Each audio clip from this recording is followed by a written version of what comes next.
बिस्मिल्लाहिर्रहमानिर्रहीम और अस्सलामुअलैकुम। 13 मई पाकिस्तान में बुध की दोपहर आसिम मुनीर्स डिफैक्टो फॉर्म 47 मिलिट्री राज डे 165।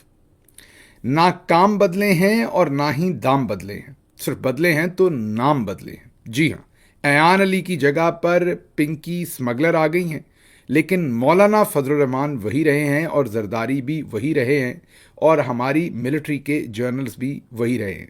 यकायक आपको पाकिस्तान की तमाम टेलीविजन स्क्रीन्स पर एक पिंकी नामी मंशियात की, कोकेन की स्मगलर नजर आई हैं।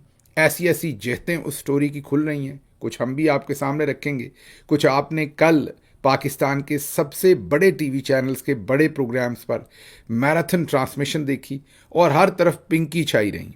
मतलब कि जो खैबर पख्तूनख्वा के अंदर दहशतगर्दी हुई, जो वहाँ शहादतें हुई, पुलिस की एक तो 15 शहादतें हुई थी, उसके बाद अगले दिन फिर 9 शहादतें हुई। फिर यह भी पता चला कि बहुत सारे थानों की पुलिस जो है वो थाने बंद करके छोड़ के वहाँ से निकल गई मौलाना फजल रहमान के मुताबिक। लेकिन किसी चीज़ की कवरेज कल पाकिस्तान के टेलीविजन पर नहीं हुई, ना कल ना आज, सिर्फ पिंकी चल रही है। और पिंकी स्मगलर जो है उसको एक ऐसा जादुई किरदार बना दिया है जैसे आप कोई बॉलीवुड की फिल्म देख रहे हो। लेकिन ये क्या पहली दफ़ा हो रहा है? नहीं, ऐसा नहीं है। जब जब तरमीम का मौसम आता है तो मैंने आपको कहा कि ना हमारे जर्नल्स के काम बदलते हैं और ना ही दाम बदलते हैं। बदलते हैं तो नाम बदलते हैं। पहले आपने अयान अली को देखा था और अब ये सब कुछ शुरू हो गया। याद कीजिए, पिछले कई दिनों से हम आपको बता रहे हैं कि अगर पीपल्स पार्टी ने इसी तनख्वाह पर या इससे कम तनख्वाह पर काम करने से राजीनामा जाहिर ना किया तो फिर उनके साथ वही होगा जो अब होना शुरू हो गया है। हम आपको कई महीनों से बता रहे थे। जाहिर है ये तो हमें नहीं पता था कि कौन सा तीर जो है वो अपनी जंबील से या अपने जो आप ये कहिए कि कमान में से वो तरकश में से निकाल कर और कमान में डाल के जर्नल्स जो हैं वो पीपल्स पार्टी पर चलाएंगे। लेकिन ये पता था कि कुछ ना कुछ गंदा काम ही होगा और अब वो हो गया है। तो पूरा अहवाल आपको बता दें। फिर फजल रहमान साहब ने भी एंट्री की है। फिर आपको ये भी बताते हैं कि जो 28वीं तरमीम है वो कब तक लाने का सोचा जा रहा है। तो पहले ज़रा ये सुन लीजिए कि ये जो पिंकी नामी स्मगलर हैं, इनके बारे में ये पता चला है कि ये लाहौर और कराची दोनों जगहों पर स्कूल के बच्चों से लेके यूनिवर्सिटी के स्टूडेंट्स, कॉलेज के स्टूडेंट्स और अशराफिया की जो नाइट या डे टाइम में गैदरिंग्स या पार्टीज़ होती हैं उन सब में कोकेन, आइस और तमाम इस तरह की जो नशा आवर चीज़ें हैं या नशा है उसको ये सप्लाई कर रही हैं। और ये अब से नहीं, पिछले कई सालों से सप्लाई कर रही हैं। अब ये भी कहा जा रहा है कि इनको आईबी ने लाहौर से गिरफ्तार किया और लाहौर से जब गिरफ्तार किया तो इनके पास बहुत सारी कोकेन थी। ये भी इल्ज़ाम लगाया जा रहा है कि आईबी और सेक्टर कमांडर ने मिलकर इनसे वो मंशियात वापस ले ली। फिर यह भी कहा जा रहा है कि किसी हुकूमती या रियासती इदारे ने वो सारी मंशियात बेच डाली। फिर ये भी इल्ज़ामात लगाए जा रहे हैं, हो सकता है ये इल्ज़ामात हों कि इनसे मज़ीद मंशियात बनवाई गई। ज़ाहिर है मिक्सिंग वगैरह करते हैं मुख्तलिफ़ केमिकल्स की या आइस वगैरह को बनाने के लिए, तो इनसे मज़ीद मंशियात बनवाई गई, वो बेची भी गई कई महीने तक या कई हफ्ते तक, और इनसे अच्छी खासी कमाई करने के बाद इनको उसके बाद पब्लिक किया गया इनकी गिरफ्तारी को। फिर यह भी कहा जाता है कि इन्हें एक 5 स्टार होटल के अंदर रखा गया, 4 कमरे उस फ्लोर पर लिए गए, उनमें से 1 कमरे पर इनको रखा गया, 3 कमरे इनकी सहूलत के लिए या आप ये कह लीजिए कि इनकी सो कॉल जो अरेस्ट किया हुआ था या सिक्योरिटी थी उसके लिए इस्तेमाल हुए। यह भी कहा गया कि इन्हें लाहौर से जब कराची लाया गया तो लाहौर के अंदर इन्होंने पुलिस से बचने के लिए, रिपोर्टर्स अब ये रिपोर्ट कर रहे हैं, मैंने आपको कहा ना कि क्योंकि ये अयान अली सेकंड सीरीज़ है और मकसद यही है कि आप सबकी तवज्जो हटे और सिर्फ अयान अली पर जाए और फिर अयान अली के पीछे जिनके हाथ हैं उनको हमारे जर्नल्स जो हैं वो खुद ही सीधा कर लेंगे। तो आजकल भी उन्हीं को सीधा कर रहे हैं। तो दिख तो आपको पिंकी स्मगलर रही हैं सामने, लेकिन पीछे जाहिर है इससे 28वीं तरमीम जो है वो गले पर अंगूठा रख कर मनवाई जाएगी। और अगर आप नहीं मानेंगे तो फिर हो सकता है कल को कोई कहे कि जरदारी साहब जो हैं वो मंशियात बेचा करते थे और जो पिंकी स्मगलर हैं उसके ज़रिए से मेरा ख्याल है कि इनका जो दुरुस्त नाम है वो तो अनमोल है, या इनका जो सही नाम या फॉर्मल नाम है वो तो अनमोल है, लेकिन इनको पिंकी कहते हैं। तो ये जो अनमोल साहबा या पिंकी साहबा हैं, इनके पीछे फिर कह दिया जाएगा कि सदर जरदारी थे, या हो सकता है पीपल्स पार्टी में से किसी और को, और क्या पता बिलावल साहब के बारे में ना कह दिया जाए कि वो इनके पीछे थे। इल्ज़ाम ही लगाना है ना, या सबूत ही रखने हैं, वो तो बना भी लिए जाते हैं। तो ये सूरत हाल बनी हुई है। फिर सनसनी भी फैलाई गई, और सनसनी इस तरह की फैलाई गई कि इन्होंने अपने फिंगरप्रिंट्स छुपाने के लिए अपने हाथों की जो उंगलियां थीं उनको जला लिया।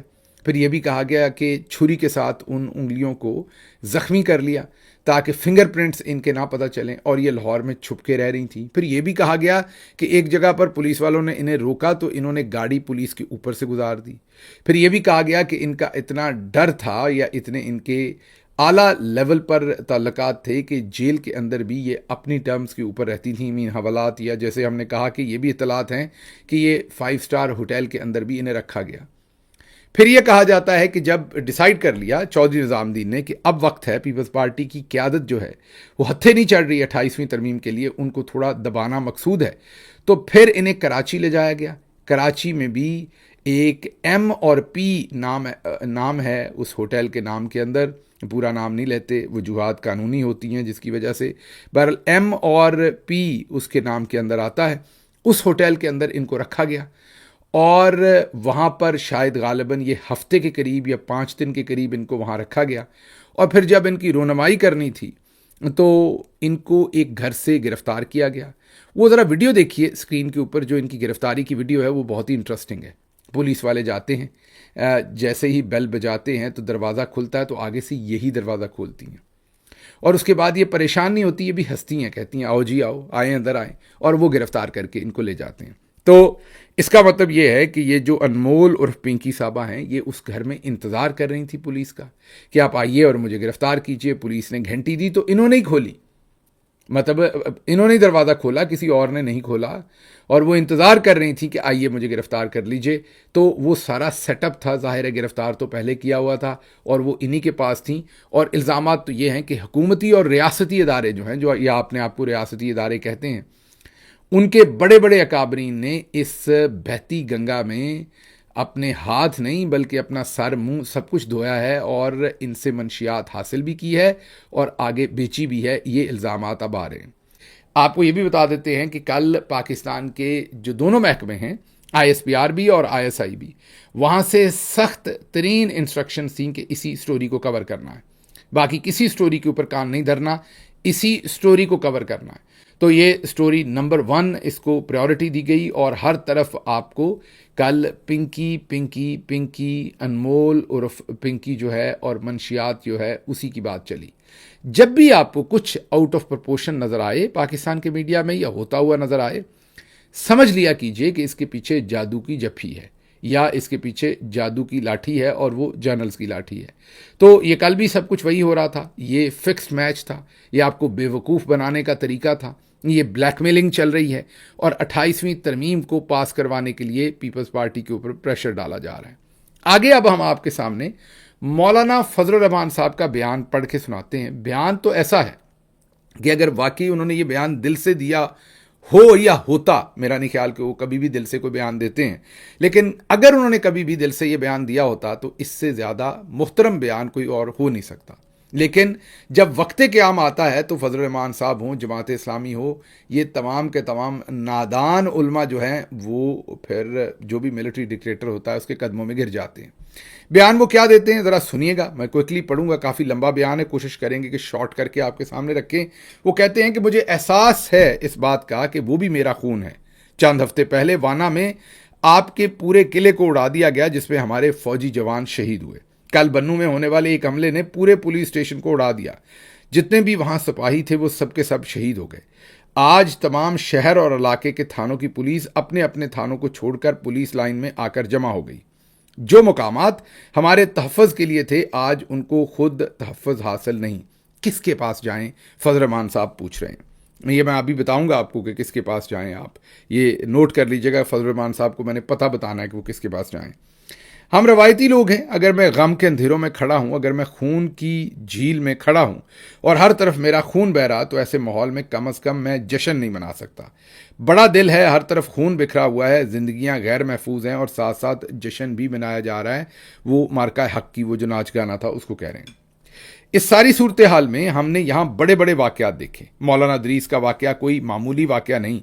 मैं रोज़मर्रा की बात कर रहा हूँ। वो पूरे साल के तालीमी दौर में हर रोज़ 2800 तलबा को पढ़ा रहे थे। बैक वक्त एक मदरसे में 1300 और दूसरे में 1500 तलबा पढ़ाते हैं।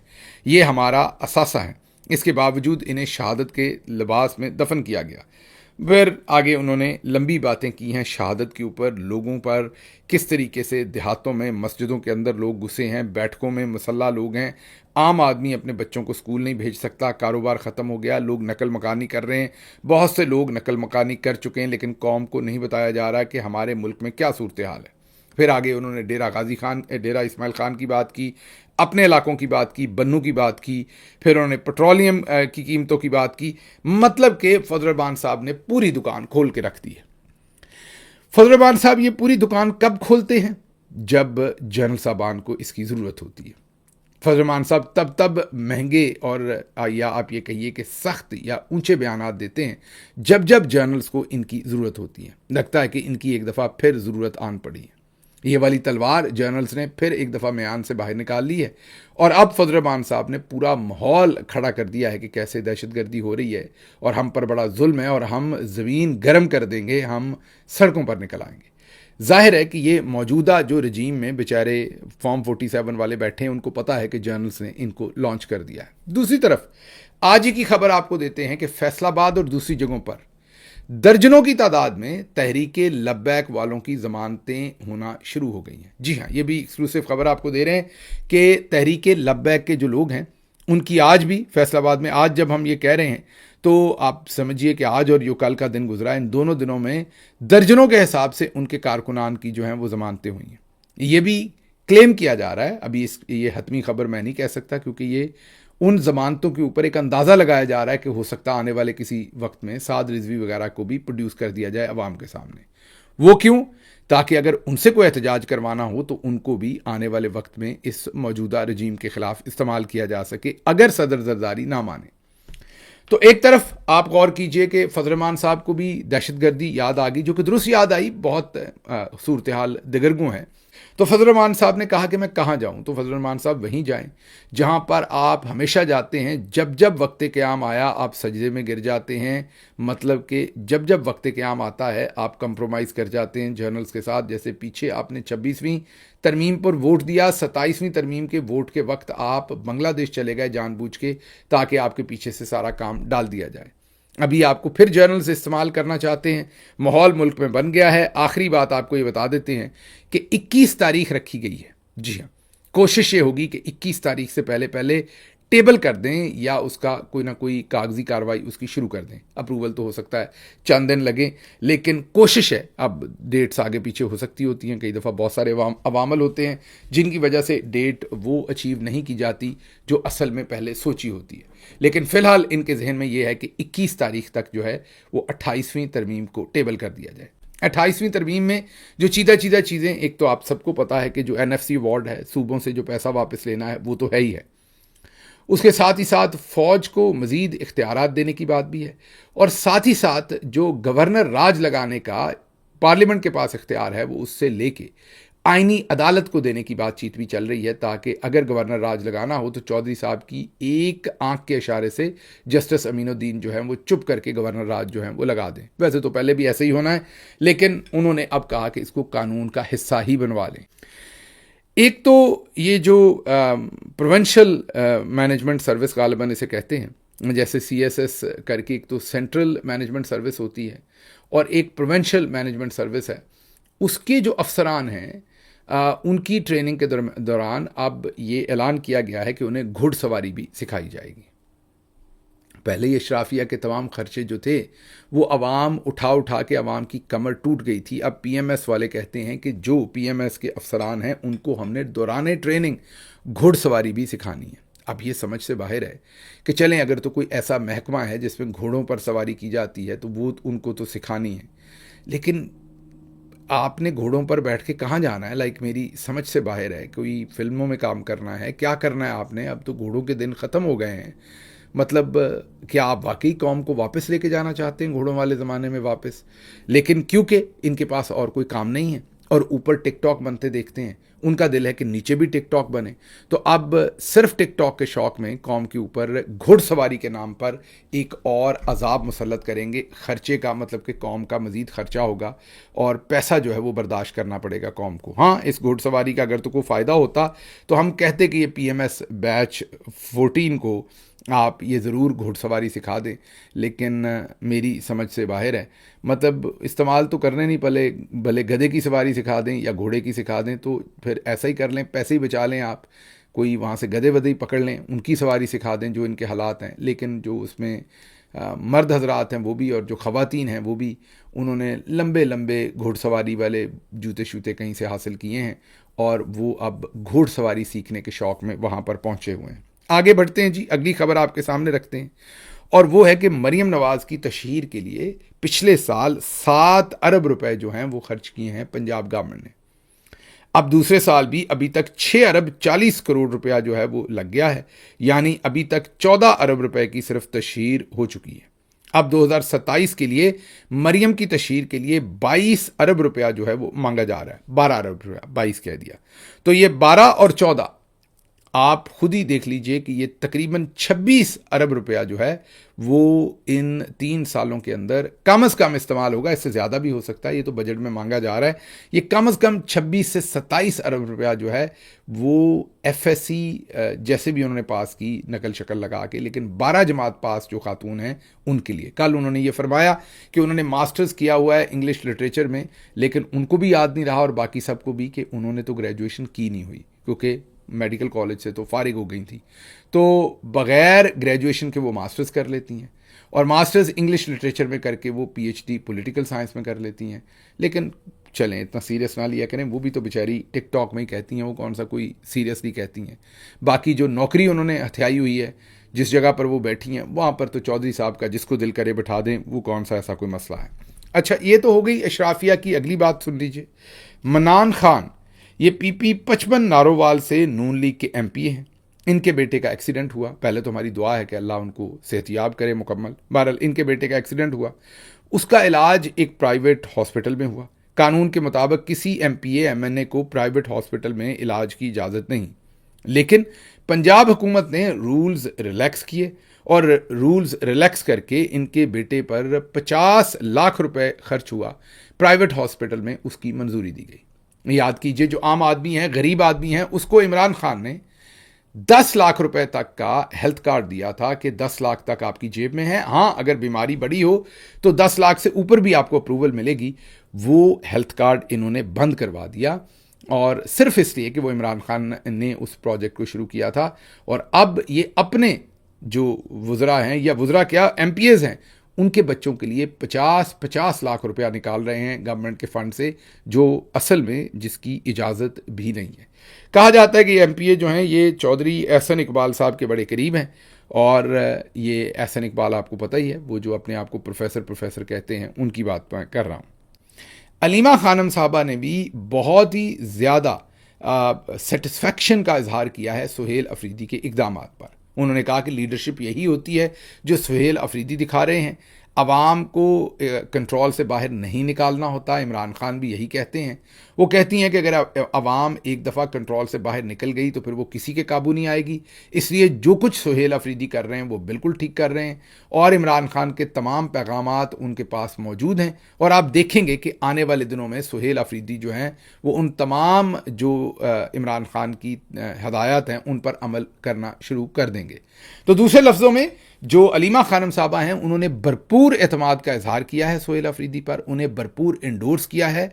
आज के दिन तक जो कुछ भी सुहेल अफरीदी साहब ने किया है, जो बयान हमारे सामने है, जो स्क्रीन पर भी हम आपको दिखा रहे हैं, उसके मुताबिक सुहेल अफरीदी साहब को अलीमा खानम साहबा ने कहा है कि वो बिल्कुल दुरुस्त काम कर रहे हैं। लीडरशिप यही होती है जिस तरीके से वो कर रहे हैं और उन्होंने उनको मुकम्मल तौर पर एंडोर्स किया है कि उन्होंने अभी तक कुछ गलत नहीं किया, जो भी वो कर रहे हैं दुरुस्त कर रहे हैं और आने वाले दिनों में आप उन्हें और दुरुस्त काम करते हुए देख पाएंगे। अब हम भी कई दफ़ा सुहेल अफरीदी के ऊपर तनकीद करते रहे हैं, आप भी करते रहे हैं, तो अब अलीमा खानम साहबा की इस एंडोर्समेंट के बाद हम सबको भी इज्तनाब करना चाहिए उनके ऊपर तनकीद करने का, क्योंकि अगर एक बहन के तौर पर वो बिल्कुल मुतमईन है कि जो कुछ सुहेल अफरीदी ने अभी तक किया वो बहुत उम्दा किया है, तो फिर हमारा कहना उनको या उन पर तनकीद करनी बनती नहीं है।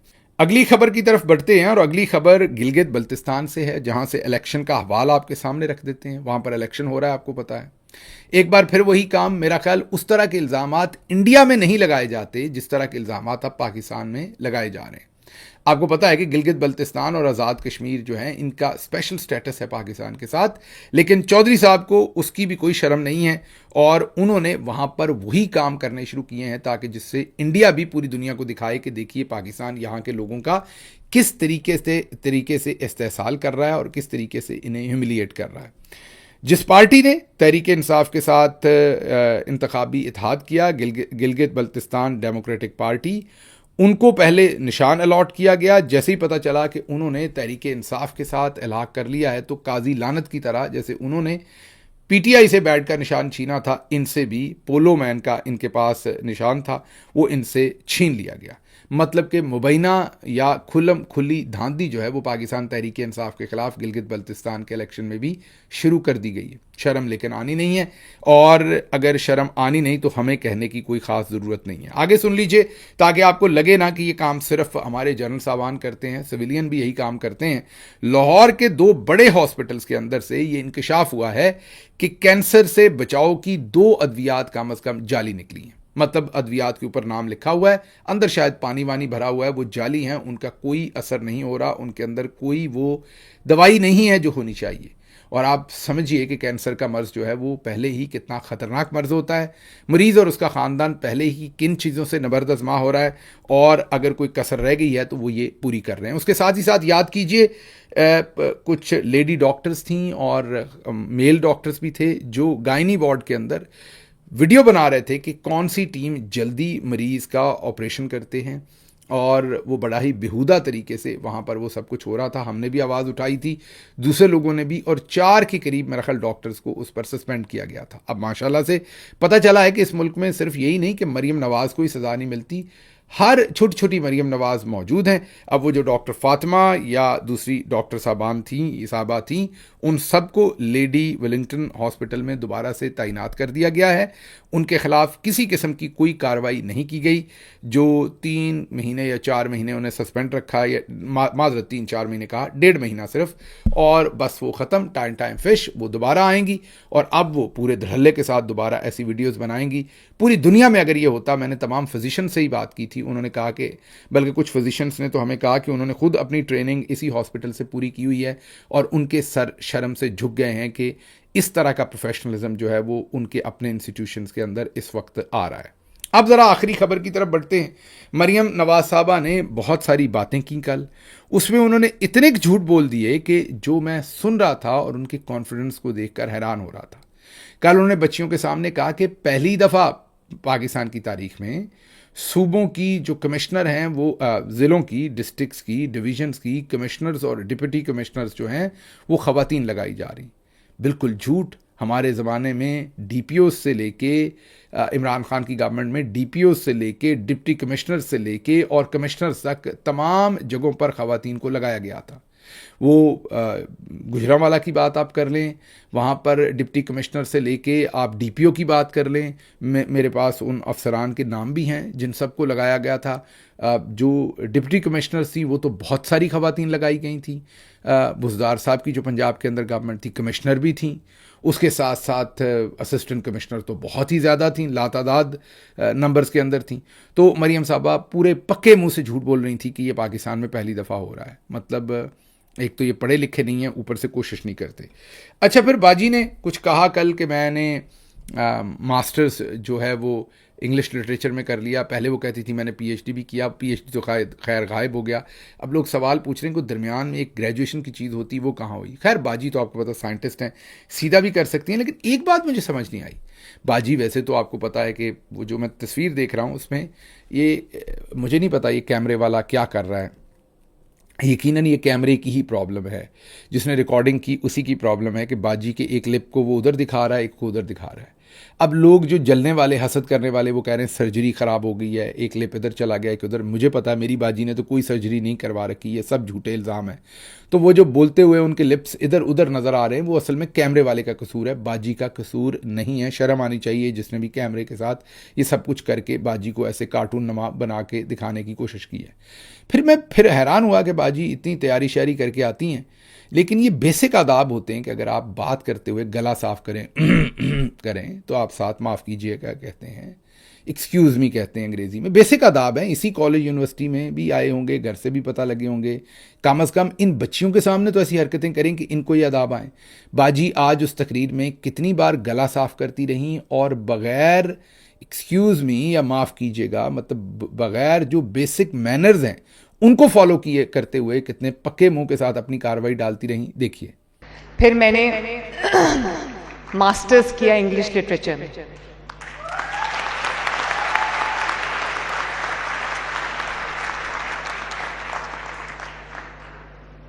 आप सबको मुझे अच्छी तरह इल्म और आप सबको बहुत शाबाश।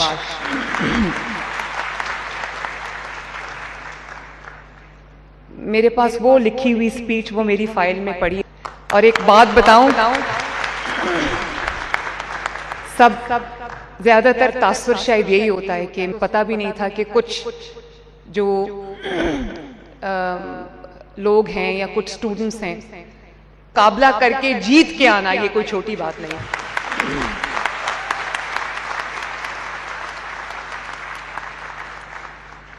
और जब मैं चीफ मिनिस्टर बनी कि वो फीलिंग मुझे आज तक कभी नहीं हुई।